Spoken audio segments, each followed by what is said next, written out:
میرا نام افشاں ہے اور میں اپنے خاندان کی نہایت خوبصورت اور سلجھی ہوئی لڑکی تھی۔ گھرانہ بھی دیندار تھا اور بہت اچھی شہرت کی حامل تھی۔ میں بہت خوبصورت تھی، لہٰذا خاندان کا ہر لڑکا میری خوبصورتی پر فدا تھا۔ ہر لڑکی کی یہ خواہش تھی کہ یہ حسین لڑکی رخصت ہو کر اس کے گھر آ جائے۔ مجھے اس بات کا احساس ہو چکا تھا، مگر مجھے اپنی خوبصورتی پر کوئی گھمنڈ نہیں تھا۔ اسی لیے جہاں والدین نے کہا وہاں میں نے چپ چاپ شادی کر لی۔ میں گاؤں میں رہتی تھی، مگر شادی کے فوراً بعد شہر آ گئی۔ ابھی کچھ ہی دیر پہلے میری ساس کا فون بند ہوا تھا۔ کہنے لگیں کہ کل ہی تمہارا دیور یہاں شہر پہنچ جائے گا، اس کی نوکری شہر میں لگی ہے۔ یہ سن کر میں کچھ پریشان ہوئی تھی، کیونکہ میں اکیلی اس چھوٹے سے فلیٹ میں رہتی تھی اور میرا شوہر بیرون ملک میں نوکری کے لیے گیا تھا۔ میں شہر میں رہنا ہی نہیں چاہتی تھی، کیونکہ میں گاؤں سے ہی آئی تھی۔ میرے شوہر کی نوکری پہلے شہر میں ہی تھی۔ شادی ہوتے ہی اس کی کمپنی والوں نے اسے بیرون ملک بھیج دیا۔ میں نے اسے بہت کہا کہ وہ مجھے گاؤں میں واپس بھیج دے، میں اپنے مائکے میں رہ لوں گی اور سسرال بھی گاؤں میں ہی ہے، لیکن وہ کہنے لگا نہیں، تم میری اسی فلیٹ میں رہو گی۔ پچھلے 3 ماہ سے میں اکیلی ہی فلیٹ میں رہ رہی ہوں۔ اب تو میرے آس پاس کے بہت سے جان پہچان ہو گئی تھی، دل بھی لگ چکا تھا، لیکن دیور کے آنے کا سن کر میں پریشان تھی۔ اگر میرا شوہر یہاں پر ہوتا تو مجھے فکر نہ ہوتی، لیکن دیور کا یہاں میرے ساتھ اکیلے رہنا مجھے کچھ غیر مناسب سا لگ رہا تھا، لیکن میں اپنی ساس کو انکار بھی نہیں کر سکتی تھی۔ رات کو جب شوہر کا فون آیا تو میں نے انہیں اپنی ساس کی بات بتا دی۔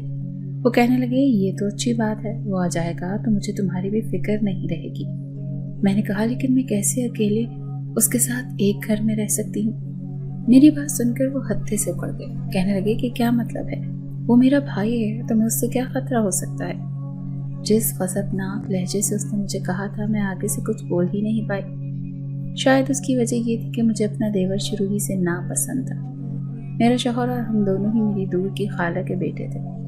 میں ان کو زیادہ تر نہیں جانتی تھی، لیکن جب بھی برادری میں کسی کی شادی ہوتی تو سبھی اکٹھے ہوتے تھے۔ میرے شوہر شروع ہی سے سلجھے ہوئے مزاج کے انسان تھے، لیکن دیور اتنا ہی باتونی اور کچھ لوفر قسم کا بھی تھا۔ لڑکیوں سے ہنس ہنس کر باتیں کرنا اس کی عادت تھی۔ جو باتیں میں نے اس کے بارے میں گاؤں کے لوگوں سے سنی تھی، لیکن دیور اتنا ہی باتونی اور کچھ لوفر بھی تھا۔ لڑکیوں سے ہنس ہنس کر باتیں کرنا اس کی عادت تھی۔ جو باتیں میں نے اس کے بارے میں گاؤں کی لڑکیوں سے سن رکھی تھی، میں اسے نظر بھر کر بھی دیکھنا پسند نہیں کرتی تھی۔ پھر اس کے ساتھ ایک ہی گھر میں رہنا، نوکری لگ جانے کا مطلب تو یہی تھا کہ وہ کئی ماہ تک یہیں رہے گا۔ ہو سکتا ہے کہ نوکری پکی ہو جائے، کئی ماہ تک یہاں رہے گا۔ ہو سکتا ہے کہ نوکری پکی ہو جائے تو سالہ سال یہیں پر رہے، اور میرے شوہر تو 6 مہینے سے پہلے آنے والے نہ تھے۔ میں سوچ کر پریشان ہو رہی تھی۔ اگلے روز میں نے اس کی پسند کی بریانی بنا دی، کیونکہ میری ساس نے خاص تاکید کی تھی۔ 7 بجے میرے گھر کی بیل بجی، مجھے معلوم تھا کہ میرا دیور ہی ہوگا۔ میں نے دروازہ کھولا تو وہ سامنے مسکراتا ہوا مجھے دیکھ رہا تھا۔ بڑی ہی بے تکلفی سے اپنا بیگ لے کر اندر آ گیا۔ کہنے لگا توبہ ہے، یہ بس کا سفر بھی تھکا کے رکھ دیتا ہے۔ اس نے مجھے 2 دن تو میں بس لمبی تان کر سوں گا۔ پھر کہنے لگا میرا کمرہ کون سا ہے؟ میرے اس فلیٹ میں بس 2 ہی تو کمرے تھے۔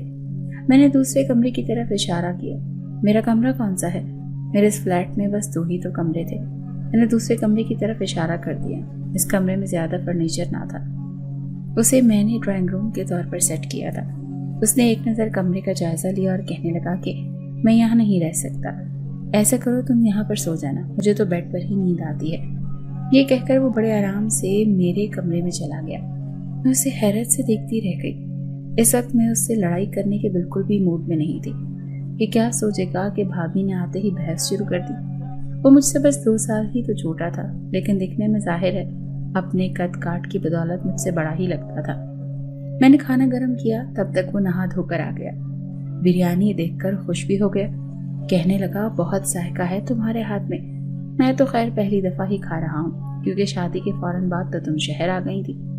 یہ کہنے کے بعد کہنے لگا کہ تمہارے لیے تحفہ لایا ہوں، چلو آؤ تمہیں دکھاتا ہوں۔ بڑی بے تکلفی سے اس نے میرا ہاتھ پکڑا اور مجھے کمرے میں لے گیا۔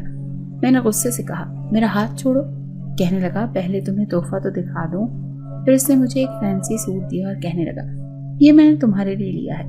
میں نے وہ رکھ لیا، لیکن جس قسم کا وہ لڑکا تھا میں نے یہی سوچا تھا کہ مجھے اس سے دور ہی رہنا چاہیے۔